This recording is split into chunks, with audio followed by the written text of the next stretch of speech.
Hello and welcome, ladies and gentlemen, to the Fallen Protectors 10-man normal in Siege of Orgrimmar raid, and this is the Boomkin specific guide. And this is a council boss, so that means we will always have multiple targets to DPS down. Which means we want to pick Incarnation and Heart of the Wild. That's the strongest AoE and multi-darting choice we have, and we're gonna take it. So, the biggest problem I would imagine for most people will be, what the hell am I supposed to do? There's a lot of ads, there's no ads, there's 3 bosses, there's, this and that and that. And it's not that difficult. Bear in mind, I only done this boss 3 times. We killed it on our 3rd pull. So I'm not too comfortable with it.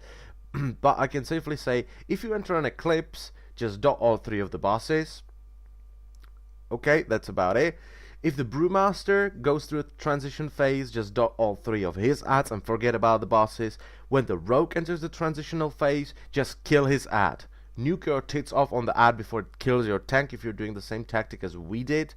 And if the Priestess is about to enter the crazy, I'm gonna place a globule and rape everything outside the globule phase, just as you're running towards the center, either dot some of the ads with Sunfire, Moonfire, it doesn't really matter, or place down mushrooms in the middle of the globule, so once your tanks, bring all of the ads in and stuff like that, you can explode the mushrooms for pretty high damage, and just AoE them down.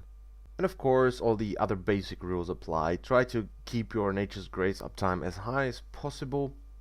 Try to help your healers when the Priestess is about to do her transition phase. Talk to them. If they don't have too many cooldowns, use Tranquility or Heart of the Wild. Don't hesitate to use Might of Ursoc or Barkskin.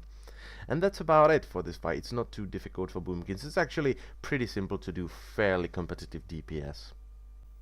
And of course, don't forget about your utility. If the Priestess is about to do her crazy globule of death, use Stampeding Roar so people get in there much faster. And the last thing I want to talk about is Eclipse, the state of Eclipse. When the Brewmaster is about to get into his transition phase, so at 66 and 33% health, it's good to be in Lunar Eclipse for that.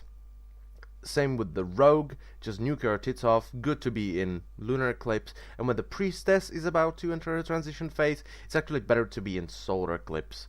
And that's about it. I hope this was helpful, and I thank you all for watching and listening, and I will see you next time. Bye bye.